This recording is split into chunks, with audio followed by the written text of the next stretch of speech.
मैंने तुम समस्त को मु स्वागत करुच्ची मो यूट्यूब चैनल तो plus two second year arts पिला जो मानकर अच्छी कौन ना इकोनॉमिक्स तो इकोनॉमिक्स पिला मानक पई नेक्स्ट कौन ना बहुत पिला मते कमेंट करथलो बहुत पिला पूरा धैर्य बाहर जाइतिलो कि इकोनॉमिक्स रो मैराथन आनो तो इकोनॉमिक्स रो तो फाइनली तमर इकोनॉमिक्स रो दुईटा मैराथन आनथिली तो या उटे सेट 3 रो मु मैराथन नेक्स्ट पिला माने खाली जो मैंने मूल पढ़ना आम जब मैराथन क्लास आलोचना करदे निश्चिंत आमर कौन ना आम एग्जाम रे आंसर करें बुझेगा किछि तो पड़े आसो मैराथन बहुत इंपोर्टेंट जेहेतु 80 मार्क दौर यदि आम 10-15 मैराथन करवा भर तुम एक क्वेश्चन भी पड़े आस बुझेगा तो जो मैंने मूल पढ़ना जो मैंने तो पढ़ीच भल कथा सब पढ़ले तुम आराम तुम 100% तुम देदेव तो टाइम 3 घंटार फुल मार्क 80 तो 21 मार्क जो समस्त प्रैक्टिस करिया पिला माने प्रैक्टिस जेते जे पढ़िले भी प्रैक्टिस होची बहुत बड़ कथा प्रैक्टिस होची सबुठु मूल लक्ष्य होची प्रैक्टिस जेते प्रैक्टिस करियो हमर सेते हैबिट हो बुझेला तो प्रथम क्वेश्चन कोन देला देखिबा दर रे एक निर्दिष्ट परिवर्तन जोगु यदि चाहिदा परिमाण रे समानुपातिक परिवर्तन हुए तेबे दर स्थितिस्थापकतार मूल्य कोन ना शून्य हुए एक रु अधिक हुए एक हुए एक रु कम हुए कौन हुए ना एक हुए कौन हुए ना एक हुए नेक्स्ट गोटे द्रव्यर चाहिदार दर स्थितिस्थापकता एकक हेले मोट द्रव्यर दर परिवर्तन फल रे मोट व्यय कौन वृद्धि पाए अपरिवर्तित रहे ह्रास पाए अनिश्चित कौन हम ना अपरिवर्तित रहे गोटे द्रव्यर चाहिदार दर स्थितिस्थापकता एकक हेले द्रव्यर दर परिवर्तन कौन हम ना मोट व्यय रे अपरिवर्तित रहे नेक्स्ट निम्नलिखित केउटी परिवर्ती साधना नुहे परिवर्ती श्रम कंचामाल श्रमिक कारखाना कौन हम पिला माने ना हेजो कारखाना कौन ना कारखाना नेक्स्ट प्रांतीय उत्पाद ऋणात्मक हेले मोट उत्पाद कौन हुए ह्रास पाए वृद्धि पाए शून्य हुए स्थिर रहे कौन हम ना हम ह्रास पाए कौन ना ह्रास पाए नेक्स्ट परिवर्ती अनुपात सूत्रर केउ पर्याय उत्पादनर संतुलन अवस्था प्राप्त हुए वर्धमान ह्रासमान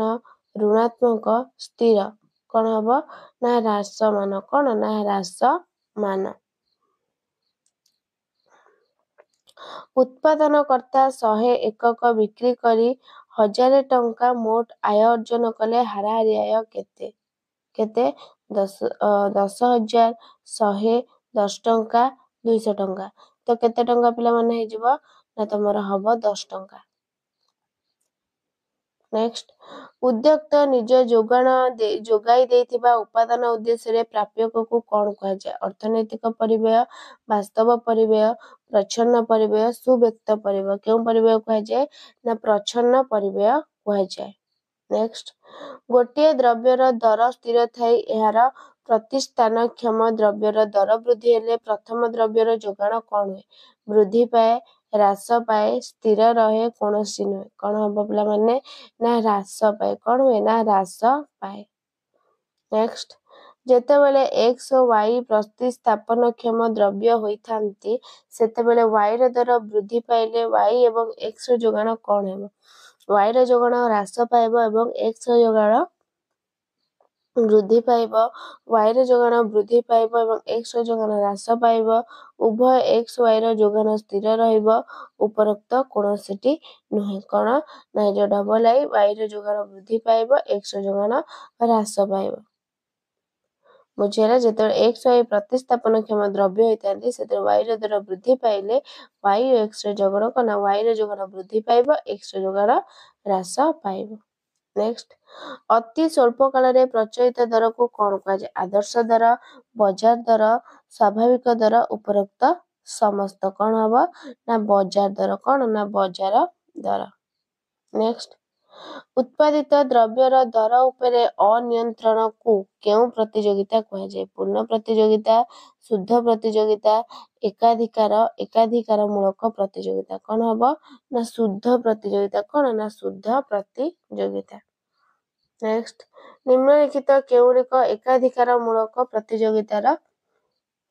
प्रमुख वैशिष्ट्य बहु संख्यक क्रेता विक्रेता द्रव्यर विभेदीकरण उभय आई डबल आई उपरोक्त कौन सी नुहे कौन ना हो तुम कोटा ना हो आई डबल आई माने बहु संख्यक क्रेता विक्रेता द्रव्यर विभेदीकरण। नेक्स्ट दांत घसा पेस्ट दांत घसा ब्रश गाधोଇବା साबुन आदि केउं प्रकार बजार द्रव्य पूर्ण प्रतियोगिता शुद्ध प्रतियोगिता एकाधिकारमूलक प्रतियोगिता ना जातीय आय कौन हम ना तुम दांत घसा पेस्ट दांत घसा ब्रश हो एकाधिकारमूलक प्रतियोगिता। नेक्स्ट निम्नोक्त केउंटी समष्टि अर्थनीतिर परिसरभुक्त जातीय आय व्यक्तिଙ୍କ व्यय परिवारर मोट आय उपरोक्त समस्त कौन हो तुम ना हो कौन ना जातीय आय कौन ना जातीय आय। नेक्स्ट जो बिंदुरे सामूहिक जोगाण और सामूहिक चाहिदा समान होइतांती ताकू कौन कुहा जाए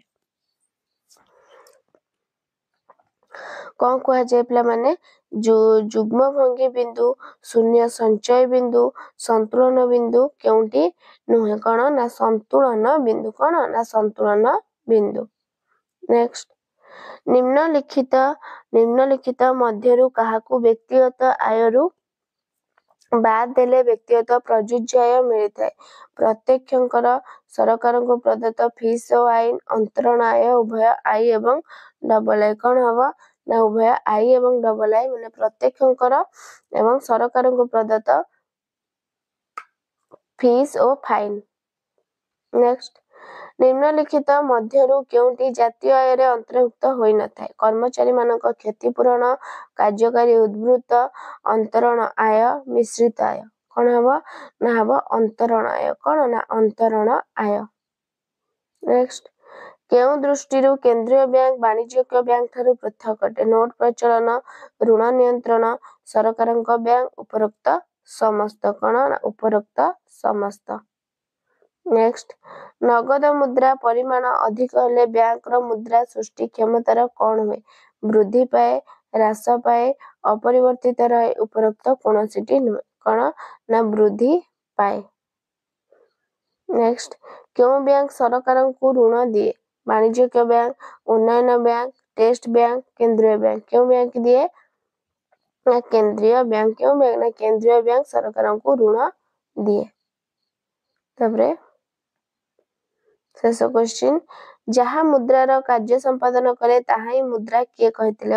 याकर पिगू कोल रॉबर्टसन किए कहतिले ना कोल कहतिले। तो पिला माने तमरे 21 टा इकोनॉमिक्स रा एमसीक्यू सहिला तबरे ग्रुप बी आसिला 14 मार्क्स रा 14 मार्क ने 2 मार्किया 7 टा करबा 14 मार्क्स। आनुभूमिक सरल रेखा द्वारा प्रदत्तित चाहिदा रेखा केउं प्रकार स्थितिस्थापकता उपस्थापन करे ना आनुभूमिक सरल रेखा विशिष्ट चाहिदा रेखा संपूर्ण स्थितिस्थापक चाहिदार परिप्रकाश करे एठारे चाहिदार स्थितिस्थापकता संपूर्ण नमनीय बा असीम बोली कहा जाई थाए संपूर्ण चाहिदा क्षेत्र रे चाहिदा रेखा आनुभूमिक और एहा ओएक्स अक्ष सहित समांतराल होई गति करे। नेक्स्ट समसीमांत उपयोगिता नियमर 3टी सीमाबद्धता कना समसीमांत नियमटी अविभाज्य द्रव्य क्षेत्र रे प्रयोज्य हुए नाही यदि उपभोक्ता अस्वाभाविक व्यक्ति होइतांती एही सूत्र कार्यकारी हेबो नाही ताबरे एही सूत्र मुक्त पदार्थ क्षेत्र रे प्रयोज्य नुहे। नेक्स्ट जोगाण को प्रभावित करुवा दुईटी उपादान जोगाण को प्रभावित जोगाण प्रजुक्ति पदार्थ क्षेत्र रे प्रयोज्य नुहे जोगाण प्रजुक्ति कौशल स्तर द्वारा प्रभावित हुए माने एटा जोगाण प्रजुक्ति कौशल स्तर द्वारा प्रभावित हुए सरकार अनुसृत कर नीति शिल्प नीति और गमनागमन नीति इत्यादि जोगाण को प्रभावित करि थाए। तापर कौन देला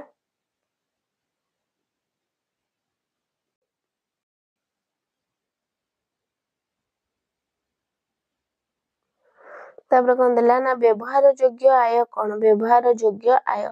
समस्त व्यक्तिगत आय उपभोग संचय निमंते व्यवहार होई न थाए व्यक्ति विशेष परिवार सेमानक प्रकृत आयरु किछि अंश प्रत्यक्ष कर आकार रे सरकार को प्रदान करथान आयकर संपत्ति कर इत्यादि को प्रत्यक्ष कर कहंती जहाँ सरकार को सीधा सड़क प्रति प्रदान करा जाय व्यक्तिगत आयरु प्रत्यक्ष कर अंतर कला परे जो उद्भूत रहे ताहाकू व्यवहार योग्य आय कहा जाय एही आय को परिवार प्रकृति व्यक्तिगत उपयोग निमंते व्यवहार करि परिबे नेक्स्ट हाराहारी स्थायी परिव्यय कौन ना उत्पादर प्रत्येक एकक पई होतिबा स्थिर परिव्यय को हाराहारी स्थिर परिव्यय कहा जाय तेणु मोट स्थिर परिव्यय को मोट उत्पादन द्वारा भाग करी हाराहारी स्थिर परिव्यय आकलन करा जाय जेहेतु मोट स्थिर परिव्यय सर्वदा स्थिर मोट उत्पादन परिमाणर प्रत्येक एकक वृद्धि सहित हाराहारी स्थिर परिव्यय ह्रासमान हारे ह्रास पाइଥାଏ नेक्स्ट पूर्ण प्रतियोगितामूलक बजार दुईटी वैशिष्ट्य पूर्ण प्रतियोगिता ना पूर्ण प्रतियोगितामूलक बजार बहु संख्यक क्रेता विक्रेता थिबा आवश्यक पूर्ण प्रतियोगितामूलक बजार विक्रेतांकर बा उत्पादन संस्था गुड़िकर अबाध प्रवेश प्रस्थान उपरे कौनसी प्रतिबंधक रहिबा आवश्यक नुहे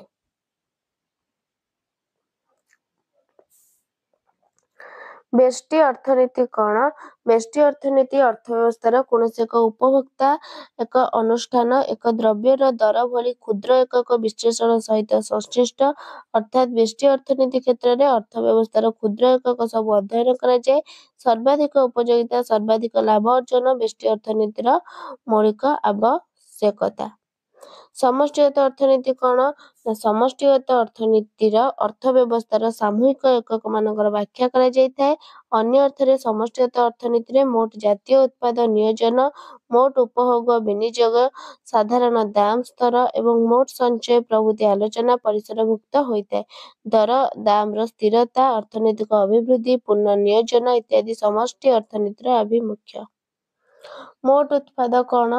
एक निर्दिष्ट समय मोट परिमाणर उत्पादित द्रव्य सेवार सामग्री को उत्पादन कहा जाए अर्थात उत्पादन गुड़िकर प्रति एकक मिश्रण जो परिमाण में मोट भौतिक द्रव्य सेवा उत्पादित हुए ताकू मोट उत्पादन कहा जाए एक निर्दिष्ट समय पर परिवर्तनीय उपादानर अतिरिक्त एकक नियोजित होते मोट उत्पादन ह्रास पाए आयर चक्रीय प्रभाव कौन उत्पाद प्रक्रिया सृष्टि होता आयर प्रभाव मुख्यतः चक्राकार गति रे अविरत चालू रही है अर्थव्यवस्थार विभिन्न क्षेत्र मध्य मुद्रागत आय द्रव्य तथा सेवार प्रभाव को आयर चक्रीय प्रभाव बोली कहा जाए यह साधारणतः अर्थव्यवस्थार विभिन्न मौलिक एकक गुड़िक मध्य अनवरत चालू रही है बैंक क्या कहुए जो मानक पाखे मुद्रा संचय करने अच्छी जो आयरु संचय कर मुद्रा संग्रह कर आवश्यक कर लोक ऋण प्रदान कर अनुष्ठान को बैंक कहुए अर्थात जो अनुष्ठान जमा ग्रहण यही जमा भितर ऋण प्रदान एवं यही ऋण प्रदान प्रक्रिया मुद्रा सृजन करती से अनुष्ठान को बैंक कहुए परोक्ष कर तीनोटी असुविधा परोक्ष कर न्याय संगत नुहे कारण यार वास्तव बोझ धनिक श्रेणी तुलन में दरिद्र श्रेणी लोकों बेसी अनुपात पड़ता परोक्ष कर विशेष भाव अनिश्चित परोक्ष कर नागरिक मानक मध्य सामाजिक चेतना स्वदेश वर्षरता सृष्टि करिपारे नाही तो पिला माने तो तापरे आसला 3 मार्किया क्वेश्चन तो 3 मार्किया क्वेश्चन आम आंसर भी देखि नबा क्यों क्यों द्रव्य क्षेत्र में चाहिदा स्थितिस्थापकता अधिक हेब चाहिदा चाहिदार स्थितिस्थापकता दीर्घकालीन उत्पादन फलन स्थिर परिव्यय परिवर्तन परिव्यय मोट आय व्यवहार योग्य आय अल्पाधिकार बजार और एकाधिकार बजार पूर्ण प्रतियोगिता बजार संतुलन दर कहले कौन बुझ बेष्टि अर्थनीति अन्यान्य विषय अपरिवर्तित रहइब शर्त व्यवसायी तरंग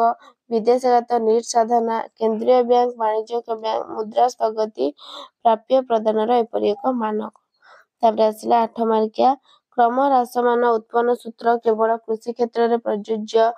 आलोचना कर आय क्या कहते विभिन्न प्रकार आय विषय वर्णना कर से संपर्क जोगान कहले कौन बुझ जोगान को प्रभावित करता उत्पादन गुड़िक पूर्णांग प्रतियोगिता किपरि दाम निर्धारण करा जाए जातीय आय परिमाप संपर्क में अनुसृत 3टी वर्णना कर ଏସବୁର ସୁବିଧା ଅସୁବିଧା ସମ୍ପର୍କରେ ମଧ୍ୟ କ'ଣ ନା ସୂଚନା ଦିଅ।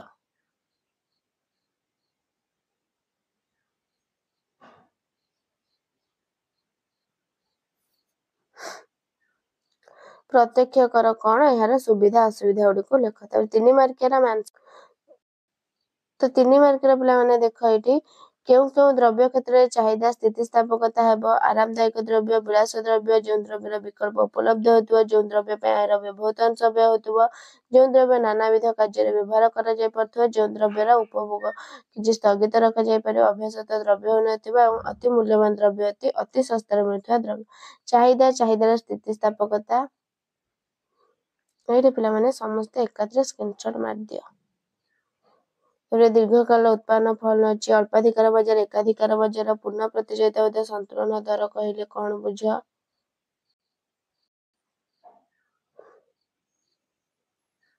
ତାପରେ ସ୍ଥିର ପରିବ୍ୟୟ, ପରିବର୍ତ୍ତନ ପରିବ୍ୟୟ, ବ୍ୟଷ୍ଟି ଅର୍ଥନୀତି, ଅନ୍ୟାନ୍ୟ ବିଷୟରେ ପରିବର୍ତ୍ତନ ଦେଖ। ତାପରେ ମୋଟ ଆୟ, ବ୍ୟବହାର ଯୋଗ୍ୟ, ବ୍ୟବସାୟୀ ତରଙ୍ଗ ତତ୍ତ୍ୱ କ'ଣ?